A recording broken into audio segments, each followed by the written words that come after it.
नमस्ते। मैं Sachin Kulkarni CMT CFT हमेशा की तरह फिर तैयार हूं अपने ऑब्जर्वेशंस आप लोगों के साथ शेयर करने के लिए। आज की तारीख है 7 जुलाई 2021, 7/7/21। हमेशा की तरह आज फिर शुरुआत करते हैं डिस्क्लेमर के साथ। जैसा कि आप लोग जानते हैं, मैं अपने व्यूज और वीडियोस यहाँ पे पोस्ट करता हूँ। ये सिर्फ स्टडी पर्पस के लिए होते हैं, ये मेरे ट्रेडिंग कॉल्स या रिकमेंडेशंस नहीं है। तो मैं आप लोगों से रिक्वेस्ट करूंगा, मेरा वीडियो आगे देखने से पहले ये डिस्क्लेमर एक बार जरूर पढ़ें। हमेशा की तरह फिर शुरुआत करते हैं निफ्टी के चार्ट के साथ। निफ्टी का इंट्राडे चार्ट आप लोगों के साथ शेयर कर दिया। जैसे कल हमने डिस्कस किया था, डेली चार्ट पे अगर इस मिडल एवरेज के नीचे चला जाता है तो लोअर बैंड तक पहुंचने के चांसेस हैं। लेकिन डेली चार्ट पे यहाँ ग्रेवस्टोन डोजी भी बनी हुई थी। हमने चार्ट्स ऑब्जर्व ये स्पॉट के किए थे क्योंकि फ्रीक ट्रेड हुआ था फ्यूचर में कल के, और जिसकी हमने संभावनाएं भी बताई थी कि उसे शायद टच कर भी ले। तो ये इसके नीचे जाते ही मिडल एवरेज पे सपोर्ट लेगा। आज मिडल एवरेज पे सपोर्ट लेके ऑलमोस्ट अपर बैंड तक पहुंच गया है। तो इंट्रा डे के चार्ट में अगर आप यहाँ देखें, प्रीवियस टॉप्स हैं, इन दो टॉप को कनेक्ट करती हुई ट्रेंड लाइन ड्रॉ कर दें। ये सबसे पहला कल के लिए रेजिस्टेंस होगा, और ये रेजिस्टेंस आएगा स्पॉट में 15,915 के करीब। नीचे सबसे पहला सपोर्ट होगा ये मिडल एवरेज।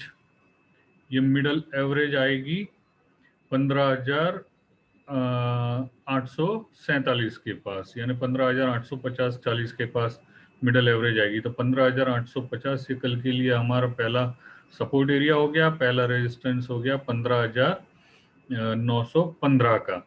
और अगर इसे क्रॉस करके खुलते ही ऊपर है, 15,915 के ऊपर ही खुलते हैं, तो अगले टारगेट होंगे हमारे ये फिबोनाची रिट्रेसमेंट लेवल्स। हार्मोनिक हम यूज करेंगे यहाँ पे। ये लास्ट स्विंग जो अभी का बना है वहां पे कनेक्ट किया, इसका 127% आता है 15,990 के करीब। और अगर उसे क्रॉस करके ऊपर चला जाता है तो 16,088 के करीब नेक्स्ट रेजिस्टेंसेस होंगे। वैसे टारगेट आने तो चाहिए 16,350 के ऊपर के, लेकिन हम स्टेप बाय स्टेप डिस्कस करेंगे। बैंक निफ्टी फ्यूचर का चार्ट ऑब्जर्व करते हैं।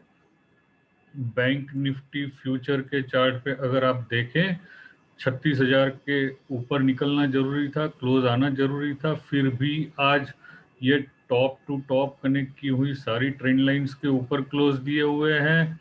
अगर आप इसे लाइन चार्ट में कन्वर्ट कर दें और ट्रेंड लाइंस ड्रॉ करें टॉप टू टॉप कनेक्ट की हुई, तो ऑलरेडी इनके ब्रेकआउट्स आ चुके हैं। लाइन चार्ट के बाद अगर इसे हमने यहाँ पे ये प्रीवियस टॉप्स पे कनेक्ट की हुई है, इसके भी ब्रेकआउट आए हैं।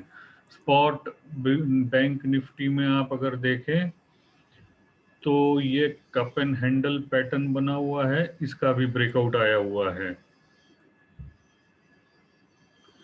कप एंड हैंडल का भी ब्रेकआउट आया हुआ है। और ये जो प्रीवियस टॉप था 35,810, ऑलमोस्ट वहां पे अभी रुके हुए हैं। तो कल कल हमारा सबसे पहला रेजिस्टेंस वही होगा 35,810। ये स्पॉट बैंक निफ्टी की बात कर रहा हूँ। और अगर उसे क्रॉस करके ऊपर चले जाते हैं तो ये प्रीवियस टॉप 36,500 के करीब ये अगला रेजिस्टेंस होगा। स्टॉप लॉस आपका इसके लिए आज ही की कैंडल कर लो 35,420 के करीब। और फिर अगर इसका टारगेट आप कप एंड हैंडल का आइडेंटिफाई करने की कोशिश करें तो यहाँ से एक वर्टिकल डिस्टेंस काउंट कर ले, नेक लाइन से लेके इस बॉटम तक ब्रेकआउट लेवल में ऐड कर दें, वो अपना अगला टारगेट होगा। प्रीवियस ऑल टाइम हाई भी पहुंच गया तो भी 37,700 तक पहुंच जाएगा।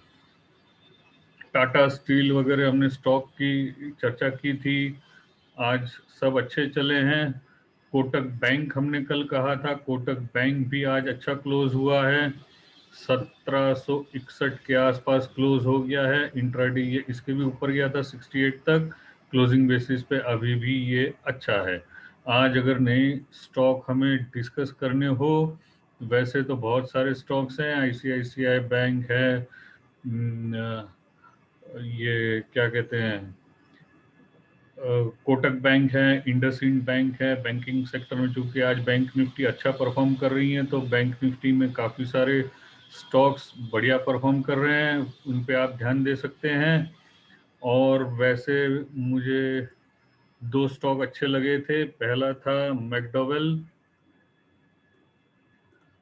मैकडॉवेल जो मिडल एवरेज के ऊपर, बोलिंजर बैंड इस पे अगर मैं अप्लाई कर दूं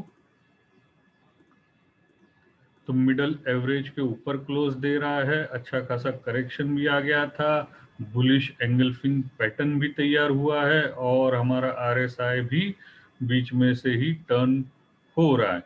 तो अगर ये ऐसे ही मिडल एवरेज, वैसे तो इसका लो यानी 652 रुपया लॉन्ग करने के लिए स्टॉप लॉस होगा। ऊपर में अपर बैंड सबसे पहला रेजिस्टेंस होगा 680 के करीब, और हो सकता है ये इसके भी आगे निकल जाए। तो ये एक बाय करने के लिए कम रिस्की अच्छा है मैकडॉवेल कल के लिए। दूसरा स्टॉक था Tata Bhushan, Tata BSL. Tata BSL, Tata BSL पे ये ट्रेंड लाइंस हमने टॉप टू टॉप कनेक्ट की है, इसका भी ब्रेकआउट है, बुलिश एंगल्फिंग पैटर्न भी है, ये भी मिडल एवरेज के ऊपर है। सिर्फ इसमें ये है कि बैंड नैरो हो रहे हैं तो साइडवेज मूवमेंट रह सकती है, लेकिन अगर इसके ब्रेकआउट आते हैं तो ये भी सीधा प्रीवियस टॉप के करीब जाने के चांसेस है, जो आते हैं 109 रुपया। तो आपका स्टॉप लॉस है 87 रुपीज। टारगेट इसका सबसे पहला रेजिस्टेंस होगा 9850, और उसके आगे 109 रुपया। बाकी बहुत सारे स्टॉक्स हैं वैसे अच्छे, आपको इंट्राडे हम कल डिस्कस करेंगे। आज के लिए यहीं रुकते हैं। मैं उम्मीद करता हूँ हमेशा की तरह आपको मेरा आज का ये वीडियो पसंद आया होगा। कल फिर मिलूंगा अपने ऑब्जर्वेशंस के साथ, तब तक के लिए धन्यवाद।